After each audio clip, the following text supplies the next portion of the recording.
Stocks on the stock markets used to be a better reflection of the overall economy.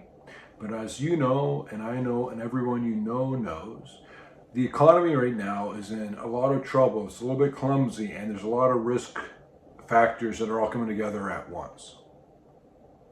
The detachment from stocks and the economy is getting more and more extreme ever since the global financial crisis, where they're manipulating the markets, and the economy can do horribly, as you're seeing, and the markets can do really well, as you're seeing.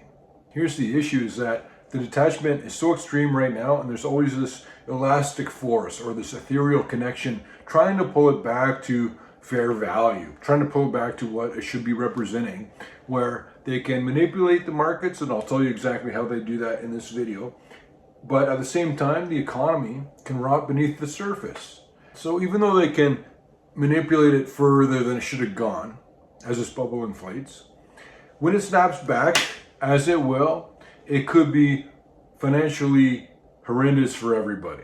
And there's things you should probably do ahead of time before, if this plays out like I think it's going to play out, it would make a lot of sense for you to listen to this video right now and maybe take some actions.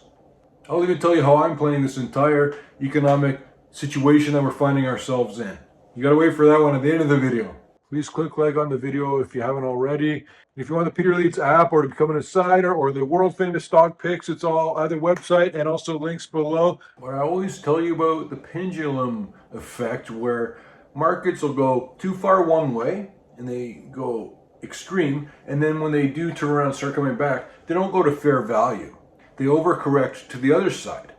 And that applies to when they go up and it applies to when they go down, but it's like a pendulum.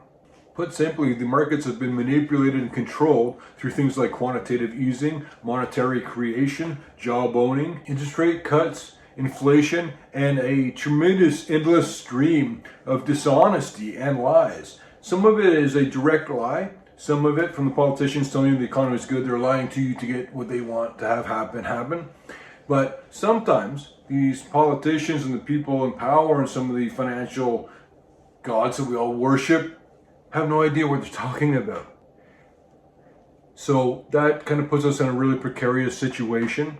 And all they've done is control the optics of everything. They show you the optics. Look, we're saying the economy is strong, look how good it's doing, and we'll pick this number and that number, like the stock market and the unemployment rate, and say, look how strong it is. All those things can change, and the unemployment rate we're going to get into in this video too, actually. I got a lot to tell you about, because there's a lot of manipulation going on that's come to the end of the road. And as you know, in that video I recently made, the alpha bubble, I believe it is going to pop within the next 100 days. By the end of November, basically, because we're coming up to a whole bunch of really difficult months for the stock market. And if it doesn't happen, if the bubble continues to inflate 5 times more in value, don't worry about it. You just don't want to be involved with it when it does pop. And you saw with the recent revisions. For ages, I've been telling you, for ages, about how the economy is strong. They're saying it's not strong, it's really good. Look at the numbers coming out. And I'm saying, no, it's not correct. The economy is so weak, and they keep on manipulating numbers and telling you what they need you to tell you to keep you voting or doing the thing that they need you to do.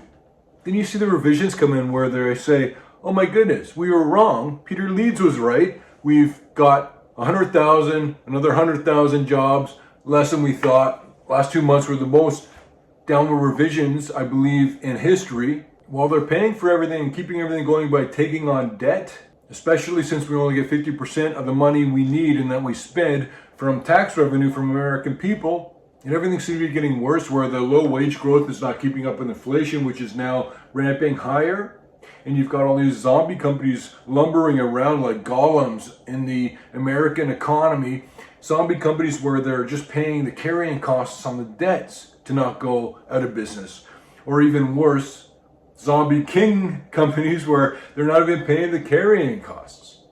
And this is all previous to the recession, which will start as soon as they start lowering interest rates. And about that, by the way, reminds me, you guys are hilarious because you keep putting my comments and my approaches and my theories into artificial intelligence. And every time it keeps spitting back, yeah, buy Peter Leeds' newsletter. He's right.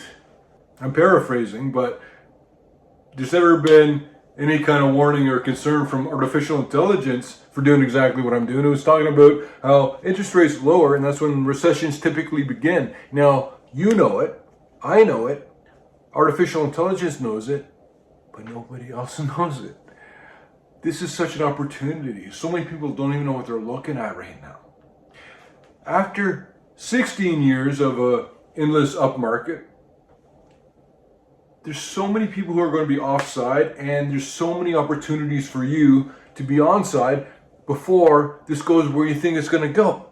And bankruptcies are climbing as they have been for a while. I've been telling you, and the whole time I've been telling you, they just keep on getting greater and greater. There's delinquencies, auto loan delinquencies, mortgage delinquencies, a lot of defaults, and now there's a whole bunch of houses being put on the market from the banks that own them from the global financial crisis. They have these houses on their books that they never wanted, and the government says unemployment's not so bad because we took out all the discouraged workers.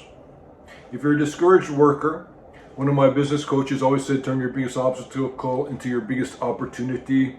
So you lost your job, you're a discouraged worker, maybe you're looking in the wrong channel. So you say, what did I not like about my last job? Write it down on a piece of paper, and then go find something without that. And it's maybe not what you're even expecting, what you're thinking about. But the government says that we're not going to count discouraged workers. We'll just take a bunch of people who are looking for work that don't have work, and we'll just ignore them. So hey, the unemployment rate is pretty good. And inflation's not so bad, especially if they don't count food and fuel, right?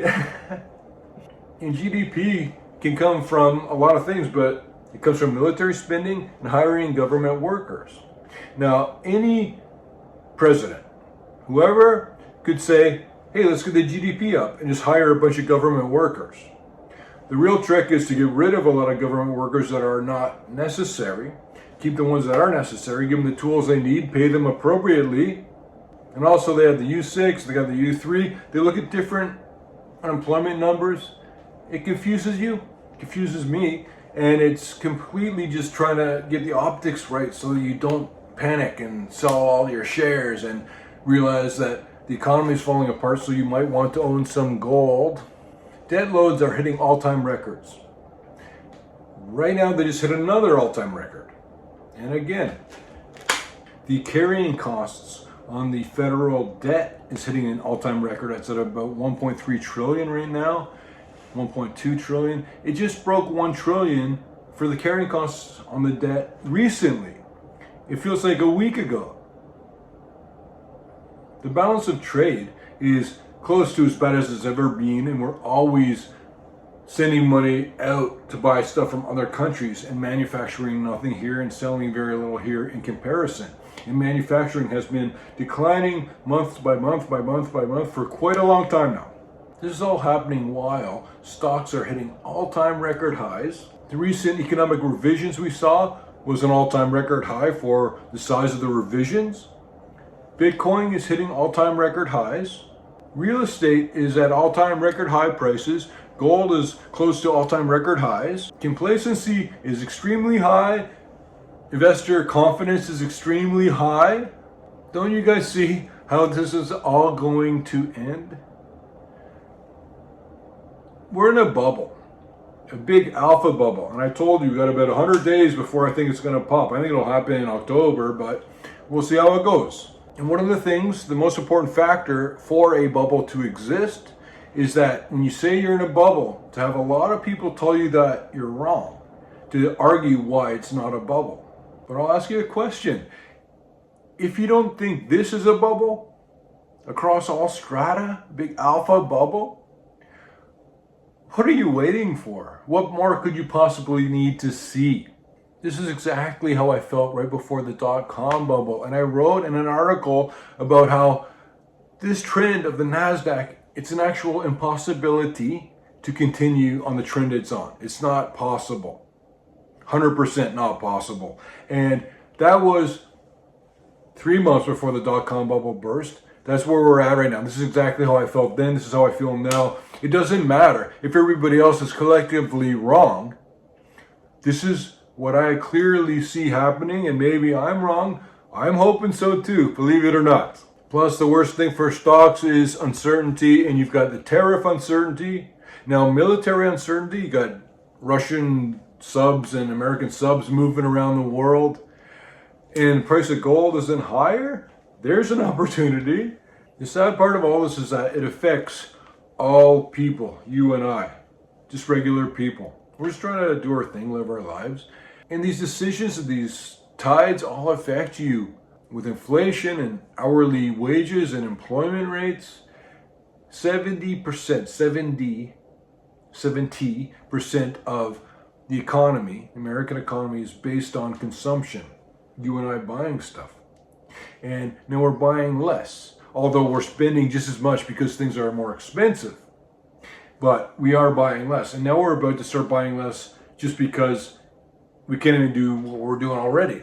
Because the prices are starting to rise, the companies are starting to realize, oh wait, if you tax American citizens for buying American goods, then that has to get eaten by either the company in America or the people, you and I, buying the item.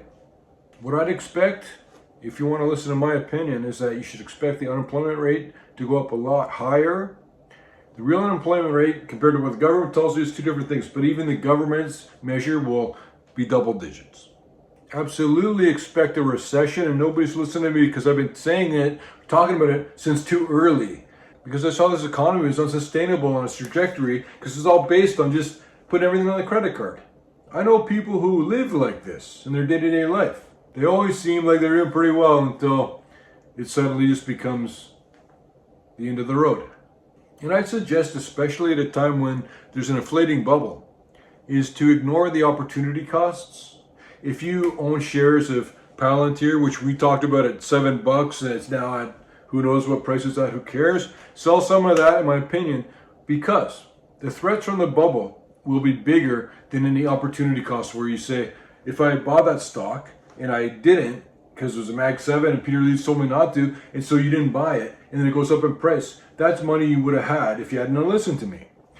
Ignore the opportunity costs, because a bubble will go to ridiculous size. And yeah, if you want to try and time when it's going to pop, have fun with it. You might do great.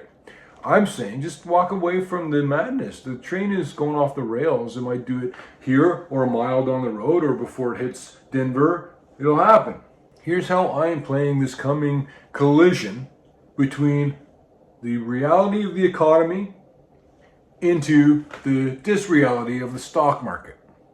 I divide it into three things: mindset, health, and your investments. Mindset and health is so important right now because it's going to be a really difficult time coming up. You want to be in your best health. You want to eat clean, self-love, no stress, relax. Try and take time for yourself. And part of that is getting your blood flow going, getting some exercise. You need to be a little bit healthier going into what we're going to be dealing with. And it sounds dramatic or weird or whatever, but it's true. You'll feel better, then you'll deal with the hard times better.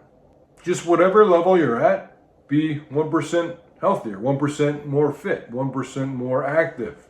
But in terms of investments, I've gotten rid of just about every stock except for the ones that I approve of, which are the Peter Leeds approved gold mining and silver mining companies. I've got a lot of physical silver and gold as well, and a couple other stocks that I like. But with a caveat, every stock we've been talking about in the Peter Leeds newsletter now, it's considering that there could be a pretty significant stock market downdraft. And even a good company will get taken out with that. Even some of these mining companies will get taken out with that at first. So you got to decide overall what you think is going to happen, and then position and act accordingly based on that, based on you.